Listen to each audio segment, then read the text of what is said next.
Hello student, आज के segment में हम डिसऑर्डर्स डिस्कस करेंगे बेटा एक्सक्रीटरी सिस्टम के। There are so many disorders related to malfunctioning arise due to malfunctioning of your excretory system. The first disorder is diabetes insipidus. You can write down the first disorder is diabetes insipidus. It is not related to any मतलब इस disorder में diabetes से कोई लेना देना नहीं है, but its symptom resemble to diabetes. तो diabetes insipidus major या you can call it arise due to low secretion of ADH. यदि मैं इसकी कॉज की बात करूं कि ये जो डिजीज़ है why it belong to excretory system disorder, तो इसमें मैं आपको थोड़ा सा बता दूं कि इसका मेजर कॉज है low secretion of ADH hormone. Low secretion of ADH hormone, anti diuretic hormone which is also known as vasopressin. We already discuss in detailed osmoregulatory role of kidney. तो ADH का यदि level down होगा बेटा तो collecting duct in distal part of renal tubule में water की reabsorption reduce हो जाएगी and it allow unwanted elimination of water along with ions across urine. तो you can write down low secretion of ADH.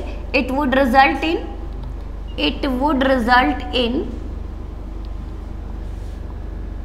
low reabsorption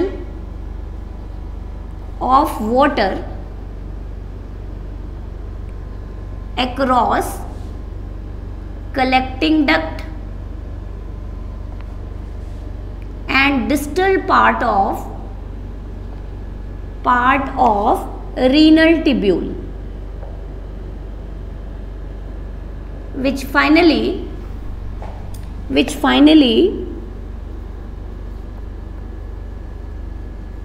allow passage of hypotonic urine. और simple language में कहूँ तो hypotonic urine के साथ साथ daily urine outflow भी क्या हो जाएगा बेटा, इंक्रीज हो जाएगा। तो इसके मेन सिम्टम्स क्या हैं, सिम्टम्स मेनली क्या आ रहे हैं इसके अंदर इस डिजीज़ में? तो main symptoms is daily urine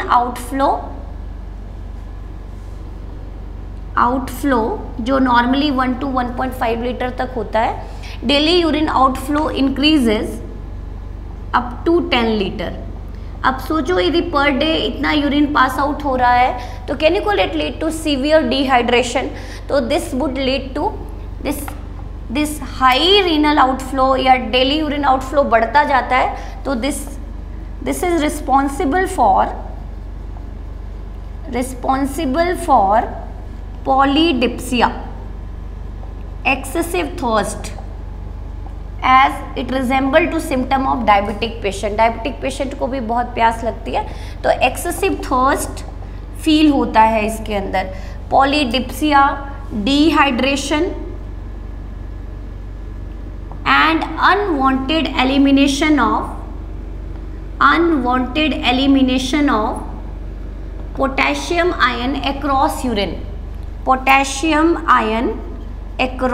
urine, that is hypokalaemia. Blood के अंदर कैल्शियम का लेवल पोटेशियम का लेवल क्या हो जाता है बेटा, डाउन हो जाता है। तो diabetes insipidus it is not related to sugar balance और यू कैन कॉल शुगर्स या कार्बोहाइड्रेट मेटाबॉलिज्म से इसका कोई लेना देना नहीं है। It arise due to less secretion of ADH hormone. This is the important point. Now come over the second disease that is nephritis. Nephritis means inflammation of kidney, inflammation of tubular part या inflammation of tubular part,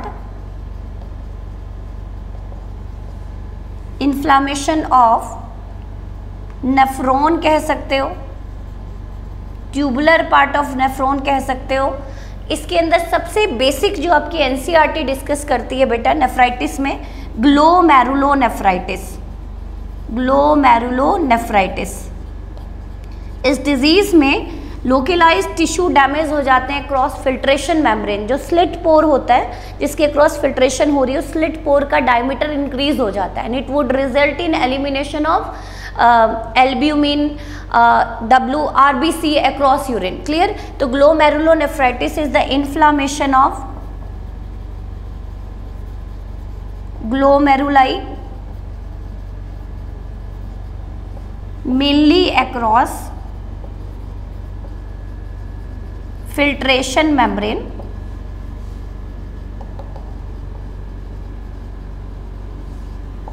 which cause increase in diameter of slit pore,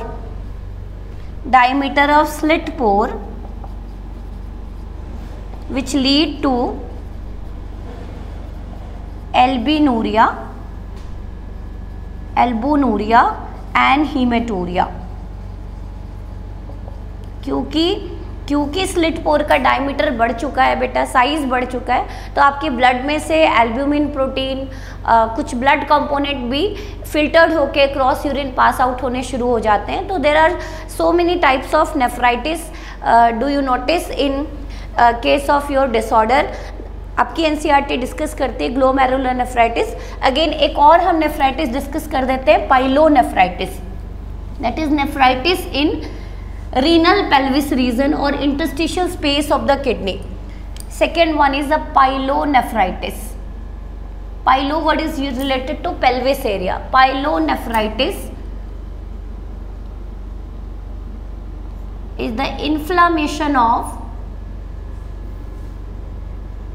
renal pelvis,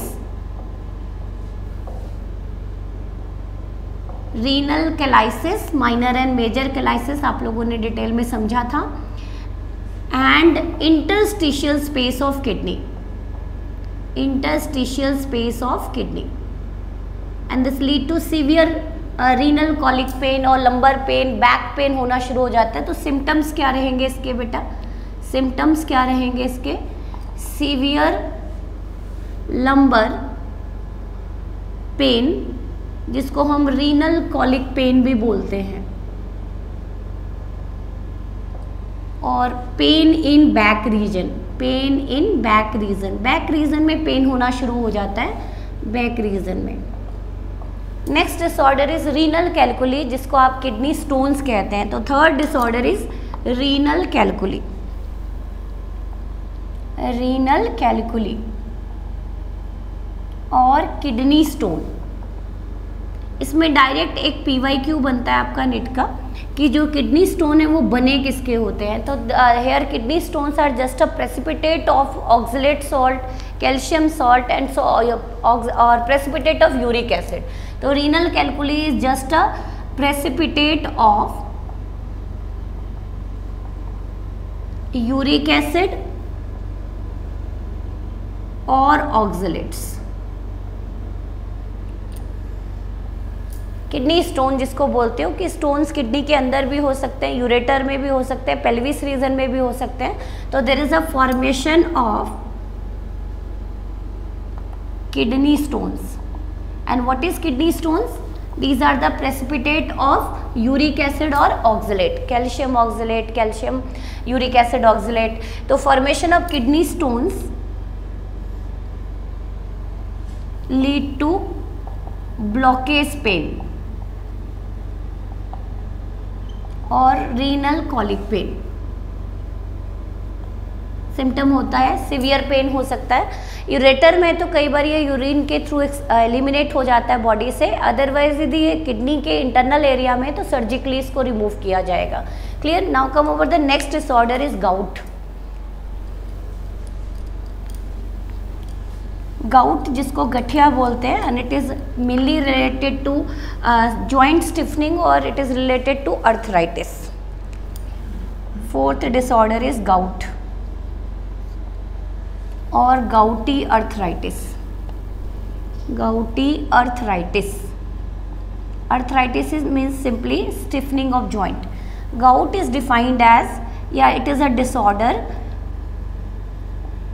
which involve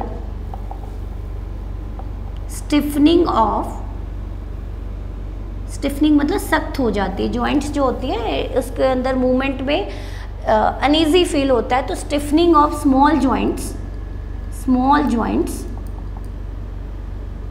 due to deposition of crystals of uric acid. and this would cause severe joint pain. This would lead to severe joint pain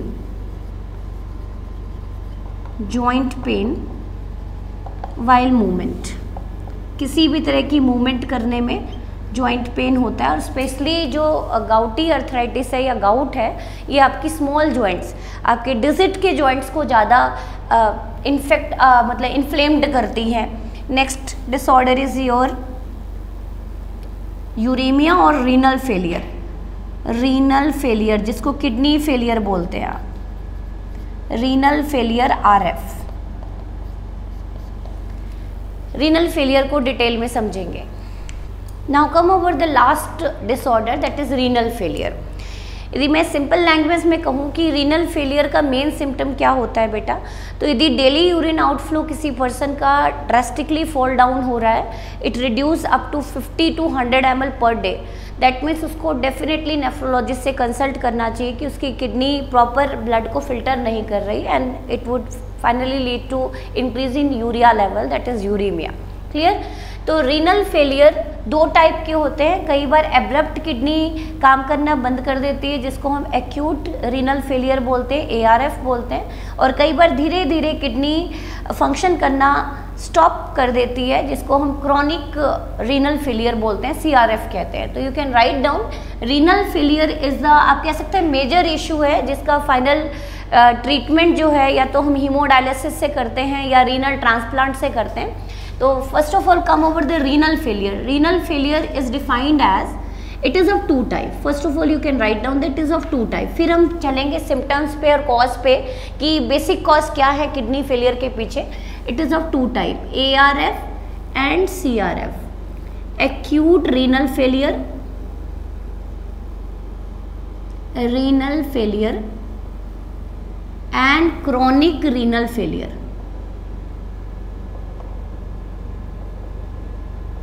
Acute renal failure which involve abrupt stoppage in kidney functioning. Stoppage in kidney functioning. Kidney का function आप लोग पढ़ ही चुके हैं detail में. Osmoregulation and excretion, kidney functioning. And it is irreversible, sorry it is reversible. इसको हम reverse भी कर सकते हैं. कई बार सर्टेन ड्रग्स लेने से, कुछ एंटीबायोटिक्स लेने से किडनी आपकी अचानक काम करना बंद कर देती है, but by certain modification in lifestyle या by taking certain type of medicine हम इसको ट्रीट कर सकते हैं.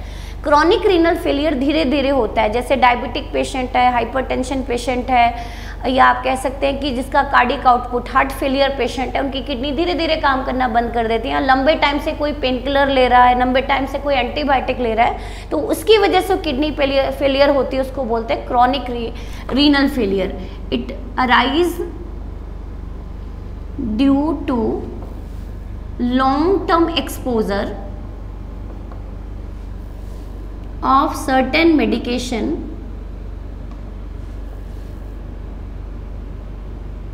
say non-steroidal anti-inflammatory drug,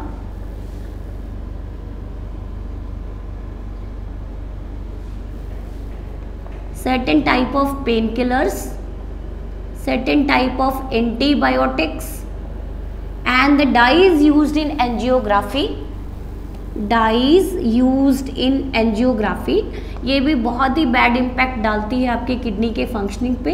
और डायबिटीज़ कह सकते हैं आप, हाइपरटेंशन कह सकते हैं, दीज आर स्लो पॉइजन कहते हैं हाइपरटेंशन. ये धीरे धीरे आपके किडनी की फंक्शनिंग को डिस्टर्ब करती है, या it may result in renal failure. Clear. And this is irreversible. Irreversible. Now come over the symptoms कि यदि किडनी किसी की फेल हो रही है तो मेजर क्या सिम्टम आएगा. तो इफ द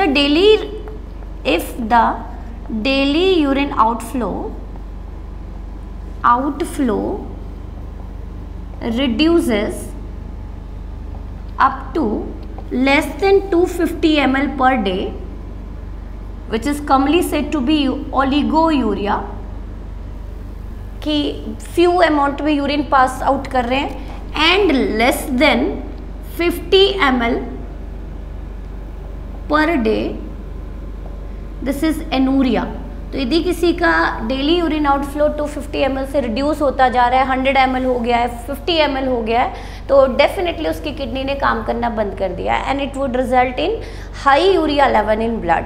तो इसकी वजह से क्या होगा बेटा, this lead to uraemia condition, uraemia condition, that is increase level of urea in blood. और क्या होगा, पोटेशियम का लेवल हाई होगा, it is result in hyperkalaemia. यदि डेली यूरिन आउटफ्लो घट रहा है तो it lead to hyperkalaemia, that is high potassium level. यदि जीएफआर रेट घट रही है, रीनल ब्लड सप्लाई घट रही है, जीएफआर घट रही है, डेली यूरिन आउटफ्लो रिड्यूस हो रही है, तो ब्लड के अंदर पोटेशियम का लेवल बढ़ता जा रहा है and this hyperkalaemia lead to cardiac arrest, lead to cardiac arrest, cardiac arrest. क्योंकि ऑस्मोरेगुलेटरी रोल नहीं हो रहा तो it lead to oedema, oedema means deposition of water in interstitial space. Deposition की जगह पे proper word is accumulation, accumulation of water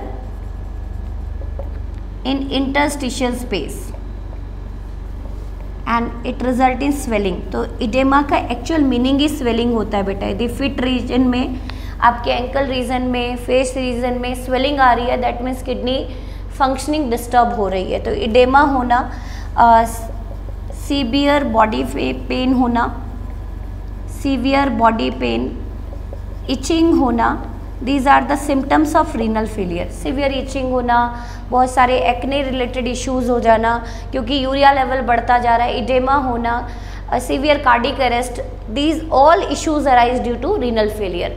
क्योंकि अब ब्लड में यूरिया लेवल बढ़ गया तो it immediately need to be eliminated by haemodialysis. तो how to treat renal failure, तो you can write down the treatment of renal failure. Treatment, तो temporary treatment में हम पढ़ेंगे बेटा कल के सेगमेंट में डिटेल में। Temporary treatment involve haemodialysis, haemodialysis, traditional haemodialysis आप लोग लोअर क्लास में पढ़ के आए हैं and the another one is CAPD, continuous ambulatory peritoneal dialysis, CAPD जो आजकल बहुत रिसेंटली यूज में है CAPD। And second, the final treatment is the renal transplantation, renal transplantation। तो किडनी जो फेलियर पेशेंट हैं जिनके अंदर यूरिया लेवल बढ़ गया है, पोटेशियम लेवल बढ़ गया है, इमीडिएटली हेल्थ को और वर्सन होने से रोकने के लिए इमीडिएट उनको क्या सजेस्ट किया जाता है बेटा, haemodialysis. And the frequency of haemodialysis depend over the degree of kidney damage, कितना किडनी डैमेज है। यदि बहुत ज़्यादा किडनी डैमेज है तो the frequency of renal haemodialysis would be around 2 dialysis per week, और यदि थोड़ी बहुत किडनी डैमेज है तो 15 डेज में या 1 वीक में सिंगल डायलिसिस सजेस्ट करते हैं डॉक्टर। तो नेक्स्ट सेगमेंट में हम डिटेल में समझेंगे बेटा हीमोडायलिसिस के बारे में और रीनल ट्रांसप्लांट के बारे में। Thank you so much.